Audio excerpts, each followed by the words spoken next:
साल 2024 की शुरुआत हो चुकी है और हर व्यक्ति विशेष के मन में ये बात होती है कि मेरा ये जो साल है ये क्या 2023 यानी पिछले साल से बेहतर जाएगा या नहीं। और 2023 के अंदर ग्रहों ने काफ़ी परिवर्तन तो किए, लेकिन वो परिवर्तन कहीं ना कहीं काफ़ी उठापटक के रूप में भी रहे। 2023 की शुरुआत में शनि ने परिवर्तन किया, अप्रैल के महीने के अंत में गुरु ने परिवर्तन किया, अक्टूबर के अंत में जाके देखें तो राहु ने परिवर्तन किया। तो इसी बीच धन के प्रमुख कारक ग्रह बृहस्पति भी काफ़ी पीड़ित अवस्था में रहे। और कर्म और भाग्य ये दोनों एक दूसरे के पूरक हैं। पहले आप कर्म करते हैं, फिर आप इंतजार करते हैं कि मेरा भाग्य मेरा कितना साथ दे रहा है, लेकिन कर्म करना पहले ज़रूरी है, भाग्य के लिए आप बाद में देखें। इन दोनों ही ग्रहों को या इन दोनों तत्वों को अगर हम लेके चलें, भाग्य और कर्म को, तो भाग्य बिना बृहस्पति के नहीं हो सकता और कर्म बिना शनि के नहीं हो सकता। इससे पहले भी मैं 2024 से संबंधित कुछ वीडियो बना चुका हूँ, लेकिन ये वाली वीडियो उन वीडियो से अलग इसलिए है क्योंकि इसके लिए मैंने बहुत बारीकी से गुरु और शनि का अध्ययन किया कि वो 2024 में कब कब परिवर्तन करेंगे, राशि परिवर्तन करेंगे, नक्षत्र परिवर्तन करेंगे, ऐसी कौन सी तारीख, कौन सा महीना आपके लिए खास हो सकता है, वो सब कुछ बहुत बारीकी से मैं इस वीडियो के अंदर आपको बताऊंगा। इसलिए मेरा ये वीडियो 12-13 मिनट का हो सकता है, जिसमें मैं बहुत जानकारी, बहुत विशेष जानकारी आपको दूंगा जो आपके कहीं ना कहीं बहुत काम आ सकती है कि क्यों 2024 बेहतर है 2023 से, क्यों गुरु बेहतर है 2024 के अंदर, क्यों शनि बेहतर है। वो सब कुछ मैं आपको इस वीडियो में बड़े विस्तार से बताऊंगा, इसलिए बड़े ध्यान से आप इसको सुनिए और समझिए। जय श्री राम। मैं पंडित आशीष शर्मा लेकर आया हूँ मकर राशि या मकर लगन के जातकों के लिए एक बहुत ही खास विषय जिसका मैंने नाम रखा है भाग्य बेमिसाल और करियर शानदार। भाग्य यानी बृहस्पति, करियर यानी शनि, इसी के बारे में विशेष चर्चा होगी। अगर ये दोनों ठीक हैं तो समझ लीजिए आपका सब कुछ ठीक है, और यही दोनों अगर खराब हैं, चाहे गोचर में हो चाहे कुंडली में हो, तो आपकी प्रॉब्लम बहुत सारी बढ़ेंगी ही बढ़ेंगी। इसलिए अगर आप मेरा वीडियो पहली बार देख रहे हैं, आपको वीडियो पसंद आ रहा है, तो आप मेरे चैनल को सब्सक्राइब करना ना भूलें, वीडियो को लाइक करें, अन्य लोगों तक शेयर करें जिससे उनको विशेष जानकारी मिल सके। शुरुआत करते हैं बृहस्पति से कि बृहस्पति जिसको भाग्य का कारक कहा गया, भाग्य का स्वामी कहा गया, क्योंकि काल पुरुष के 9वां घर यानी मेष लगन की कुंडली के जो 9वां घर होता है वो बृहस्पति का है, भाग्य का है। बृहस्पति 2 स्थान के स्वामी हैं, एक स्थान पर बैठते हैं, 3 जगहों पर देखते हैं और 5 जगहों के कारक हैं। इसलिए कुंडली में बृहस्पति से ज़्यादा बेस्ट बेनिफिक या शुभ ग्रह कोई हो ही नहीं सकता। अब यही बृहस्पति को हमने देखा तो साल 2023 में ये काफ़ी पीड़ित हुआ। पहला, जैसे ही इसने मेष राशि में प्रवेश किया, शनि की दृष्टि इसके ऊपर पड़ी, और जैसे ही शनि की दृष्टि पड़ी तो राहु केतु अक्ष में भी ये आए। इसका मतलब गुरु चांडाल दोष बना था राहु केतु अक्ष में, जिसने आपको फाइनेंशियली प्रॉब्लम दी, क्योंकि जहां जहां बृहस्पति दृष्टि देता था वहां वहां राहु भी दृष्टि साथ में बैठ कर देता था। बृहस्पति काम को बनाते थे, राहु काम को बिगाड़ देता था। गुरु चांडाल दोष बना, उसने बहुत पीड़ित किया। जब गुरु चांडाल से मुक्ति मिली तो बृहस्पति वक्री हो गए। इसका मतलब प्लेनेट के अंदर लगातार प्रॉब्लम चली, लेकिन 2024 का बृहस्पति ज़्यादा बेहतर है। उसके पीछे रीज़न ये है कि ये जो बृहस्पति है यहाँ 4th हाउस में बैठा, और अब ना तो ये वक्री है ना ये राहु केतु एक्सेस पे है, इस पर कोई दुष्प्रभाव नहीं है। इसका मतलब है बृहस्पति स्वतंत्र है, स्वस्थ है, मजबूत है, अपने परिणाम देने में सक्षम है। राशि से 4थे घर में अगर बृहस्पति आया है और मन में ये विचार चलते हैं कि मेरा कोई भूमि, जमीन, जायदाद, प्रॉपर्टी से संबंधित मेरा कोई काम बन जाए, तो ये बृहस्पति उस काम में आपको हेल्प करेगा। 1 मई 2024 तक बृहस्पति यहाँ मेष राशि में रहने वाले हैं बिना किसी दुष्प्रभाव के। बृहस्पति यहाँ से बैठ के 10th हाउस को लगातार दृष्टि देंगे, यानी ये कर्म और कार्य क्षेत्र के लिए बहुत अच्छा समय होगा। यहाँ से आप जरूर महसूस करेंगे कि अब कुछ ना कुछ बेहतर हमारे जीवन में होता नजर आता है। जैसे जैसे वो समय आगे चलेगा वैसे वैसे स्थितियाँ कहीं ना कहीं आपके लिए सकारात्मक या पॉजिटिव होती नजर आएंगी। बृहस्पति यहाँ से बैठ के 12वें घर को देखेगा, जो कि अपनी खुद की राशि है उसकी। बृहस्पति तीसरे घर का मालिक भी है, 12वें को देखता भी है, और अपनी 9वीं यानी भाग्य की दृष्टि 12वें घर पे आ रही है। अगर पिछले समय में कोई योजना बनाई है कि मैं कहीं घर से दूर जाके काम करूं, मुझे विदेशी कंपनी से जुड़ के काम मिल जाए, विदेश के लोगों के साथ जुड़कर काम मिल जाए, या आप इसको ऐसा मान सकते हैं कि फॉरेन ट्रैवलिंग हो जाए, या जीवन में कोई परिवर्तन आ जाए, उसके लिए प्रयास कर रहा हूँ लेकिन वो प्रयास हो नहीं रहा, सफल नहीं हो रहा है, तो आप ये देखेगा कि ये प्लेनेट अब आप उस चीज़ की पुष्टि करने के लिए तैयार है कि आपको कुछ ना कुछ पॉजिटिव एस्पेक्ट देने को तैयार बैठा है। क्योंकि बृहस्पति यहाँ कर्म भाव और यहाँ द्वादश दोनों को देखेगा, इसलिए बृहस्पति का संबंध कर्म और 12वां स्थान, इसको हम दूरी, यात्रा, विदेश, एक्सपोर्ट इंपोर्ट के लिए देखते हैं, उसके लिए पॉजिटिव है। इसको थोड़ा और बारीकी से देखें कि अश्वनी नक्षत्र जो केतु का नक्षत्र होता है, उसके अंदर गुरु का गोचर चलेगा। कब तक? 5 फरवरी तक। और केतु कहाँ है? वर्तमान में आपको पता होगा 9th हाउस में, धर्म के भाव में केतु है। गुरु केतु के नक्षत्र में गया है और केतु को आध्यात्म मोक्ष का कारक कहा गया। यानी ये स्थिति किसी प्रकार के धर्म कर्म के कार्य या धार्मिक कार्य या दान पुण्य के कार्य आपसे शुरुआत में देखें तो 5 फरवरी के बीच में कराने में सक्षम है। कोई धार्मिक यात्रा करा सकता है, उससे है। अब मेजर इवेंट्स कहाँ आता है, क्या आपके लिए बहुत पॉजिटिव है, इस तारीख को आप नोट करें, 5 फरवरी से 17 अप्रैल, यानी पूरा महीना फरवरी का, लगभग मार्च का भी, और फिर 17 अप्रैल, ये जो समय है 5 फरवरी 17 अप्रैल, ये आपके लिए बहुत खास है। क्योंकि बृहस्पति योग कारक शुक्र के नक्षत्र में, भरणी नक्षत्र में गोचर करेंगे। भरणी नक्षत्र पंचम भाव और दशम भाव का स्वामी शुक्र है।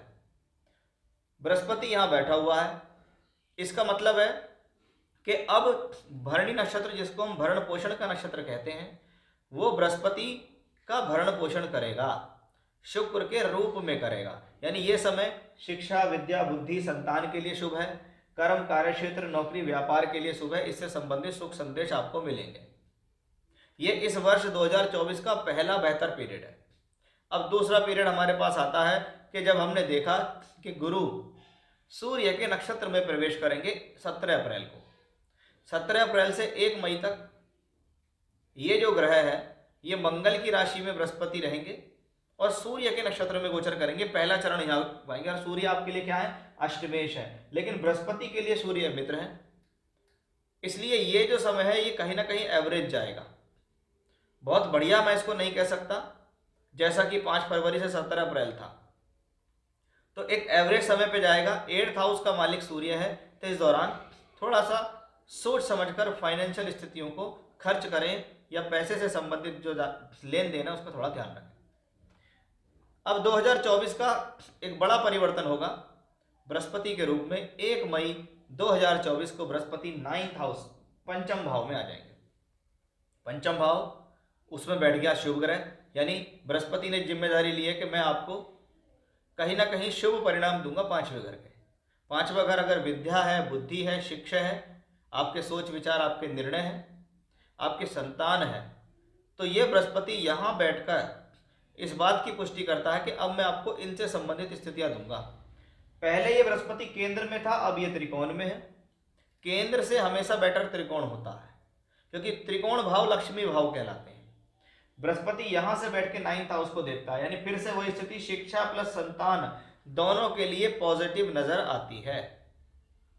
यहां से बैठ के 11th हाउस को देखना, लगातार सोर्स ऑफ इनकम देना, लाभ के अवसर खोलना, या कह सकते हैं इस दौरान अगर कोई भी किसी भी तरीके से आपका कोई प्रमोशन ड्यू है, आपका कोई लाभ ड्यू है, या आपको अपॉर्चुनिटी नहीं मिल रही है, या आपको अच्छे समय का इंतजार है, तो वो 1 मई के बाद शुरू हो जाएगा आपके जीवन में। यही बृहस्पति आपकी राशि को भी दृष्टि देगा, इसलिए ये मान सम्मान के दृष्टिकोण से कहीं ना कहीं बेहतर होगा, स्वास्थ्य के दृष्टिकोण से अच्छा हो जाएगा। अब इस बृहस्पति को भी और बारीकी से समझते हैं।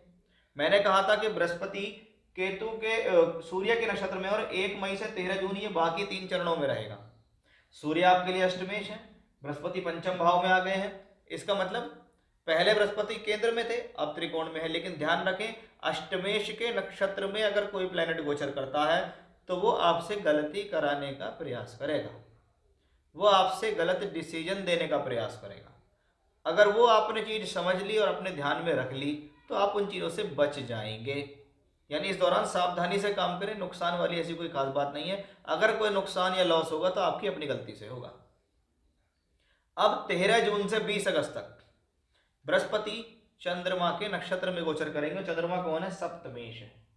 सप्तम भाव जो पद प्राप्ति का है, एजु और व्यापार के लिए कह लो या नौकरी के लिए कह लो, सामाजिक स्थितियों के लिए कह लो, वैवाहिक जीवन के लिए कह लो, बृहस्पति उसके नक्षत्र में ट्रांजिट करते दिखाई देंगे। यानी ये समय पद प्राप्ति, कर्म, कार्य क्षेत्र, नौकरी, व्यापार इनके लिए शुभ है, जीवन साथी के सहयोग के लिए शुभ है।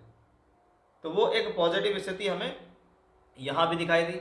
अब 20 अगस्त के बाद ये मंगल के नक्षत्र में जाएंगे, लेकिन 10-12 दिन तक ये मंगल के नक्षत्र में रहेंगे, वापस फिर से रोहिणी नक्षत्र में आ जाएंगे। यानी लगातार गुरु का चंद्रमा के नक्षत्र में गोचर करना इस बात की पुष्टि कर रहा है कि ये स्थितियां आपके लिए पॉजिटिव ही हैं। अब हमें ये देखना जरूरी है कि 12वां और तीसरा स्थान ये दोनों खराब स्थान होते हैं, उसका मालिक पंचम भाव में बैठा है। तो मैंने आपको समझाया था कि पंचम भाव में गुरु 12वें तीसरे का मालिक होके है, तो बुद्धि और निर्णयों से ही आप अपना नुकसान करेंगे। खास तौर पे कब? 17 अप्रैल से 13 जून विशेष सावधानी का समय है, अन्यथा बाकी समय में ट्रांजिट देखें, गुरु की स्थिति, गुरु का वक्री होना, नक्षत्र बदलना सब आपके लिए शुभ है। उस दौरान विशेष ध्यान रखें। अब बात करते हैं शनि के बारे में कि शनि के बिना सब काम अधूरे, क्योंकि शनि कर्म है। भाग्य को तो हमने समझ लिया। शनि कौन है? आपके लिए राशि का मालिक है, आपके लिए दूसरे भाव का मालिक है। वर्ष 24 में शनि यहीं रहेंगे। यानी यहाँ स्वास्थ्य सम्मान को दर्शाता है, तो यहाँ पर वो धन को बताता है, और यहाँ से बैठ के धन भाव को वापस दृष्टि देता है। इसका मतलब शनि लगातार आपके जीवन में किसी न किसी प्रकार से सोर्स ऑफ इनकम के साधन बनाकर रखेंगे, धन के साधन बना के रखेंगे, जीवन में आगे बढ़ने की स्थिति को बना के रखेंगे। अब शनि तो 2024 में यहीं रहेंगे, 23 में भी यहीं थे, तो फर्क क्या है? फर्क को आप बारीकी के साथ आप समझ लीजिए। 30 मार्च 2024 तक शनि राहु के नक्षत्र में होंगे, और राहु आपके गोचर में देखें तो 3rd हाउस में ट्रांजिट कर रहा है। ये शनि का शतभिषा नक्षत्र में गोचर हो रहा है। शनि राहु का मिलन हो, शनि राहु के साथ हो, शनि राहु के नक्षत्र में हो, तो कहते हैं प्रोफेशनली डिसीजन को सोच विचार कर लें। दूसरे घर का मालिक है, फाइनेंशियल डिसीजन सोच विचार कर लें। अब आता है मेजर परिवर्तन, जिसको मैंने अभी आपको समझाया था कि भैया गुरु के बारे में मैंने क्यों इतना समझाया, क्योंकि अब शनि गुरु के पूर्वी भाद्रपद नक्षत्र में गोचर करेंगे 1 अप्रैल से लेकर 30 अक्टूबर तक। अब 1 अप्रैल से 30 अक्टूबर तक पूर्वी भाद्रपद नक्षत्र में गोचर करेंगे। ये 12वें और तीसरे का मालिक है, यानी शनि जो कि धन है और आपकी राशि लगन का मालिक है। यानी धन कमाने के लिए यात्रा करेंगे तो फायदा मिलेगा, सोर्स ऑफ इनकम चाहिए, मान सम्मान चाहिए, उसके लिए यात्रा करेंगे तो फायदा। मैंने गुरु में भी ये बताया था कि गुरु कहीं ना कहीं टूर ट्रैवलिंग यात्राओं से जुड़ के फायदा देगा। यही चीज शनि ने भी कर दी। और बृहस्पति की पोजीशन जिसके वो नक्षत्र में होंगे, वो पहले केंद्र में था, बाद में त्रिकोण में है। वही बृहस्पति यहां से बैठकर भाग्य, लाभ और राशि को देख रहा है। एक स्थिति ऐसी आएगी कि आप शनि भी यहाँ देखेंगे 11th हाउस को, गुरु भी यहाँ से 11th हाउस को देखेंगे, तो 11वें घर जिसको हम लाभ और इनकम का भाव कहते हैं, उस पर दोहरा गोचर आएगा। यानी अवश्य ही मई के बाद का समय भी आपके लिए अनुकूल दिखता है। तो ये काफी बेटर और बहुत पॉजिटिव कंडीशन इसको कहते हैं कि वो बृहस्पति के नक्षत्र में जाएगा। अब शनि वक्री होंगे 30 जून से 15 नवंबर। दूसरे भाव में है, वक्री होकर अपनी राशि में है। कोई बहुत बड़ा नुकसान, कोई बहुत बड़ी परेशानी यहाँ नहीं है। लेकिन हाँ, शनि का थोड़ा सा आदत होता है कि शनि स्वभाव में स्लो है, और जब वो प्लेनेट वक्री होता है तो उसका मूवमेंट भले ही पिछले भाव में आता है, लेकिन वो पिछले भाव में जाएगा नहीं। यानी वो दूसरे ही घर में रहेगा, और दूसरे घर में रहेगा तो भले ही वक्री हो जाने दो, कोई बड़ी प्रॉब्लम नहीं है। प्लेनेट की स्थिति ठीक है, प्लेनेट जिसके नक्षत्र में चल रहा है वो भी ठीक है, और वो दुष्प्रभाव में नहीं है। इसका मतलब ये समय आपके लिए अनुकूलता को दर्शाने वाला दिखाई दे रहा है। यानी हमने यहाँ पर भाग्य के कारक बृहस्पति और कर्म के कारक शनि दोनों को बहुत ही स्पष्ट रूप से समझ लिया, जिससे हम पूरे 2024 में शनि और बृहस्पति की वजह से किसी भी तौर पे भ्रमित ना हो, ना किसी की बातों में आए, क्योंकि मैंने आपको सारी चीज़ें बहुत ही लॉजिकली बताती हैं। तो ये था मकर राशि या मकर लगन के जातकों के लिए। क्यों कहा मैंने भाग्य बेमिसाल और करियर शानदार, उसके पीछे ये रीज़न थे। जय श्री राम।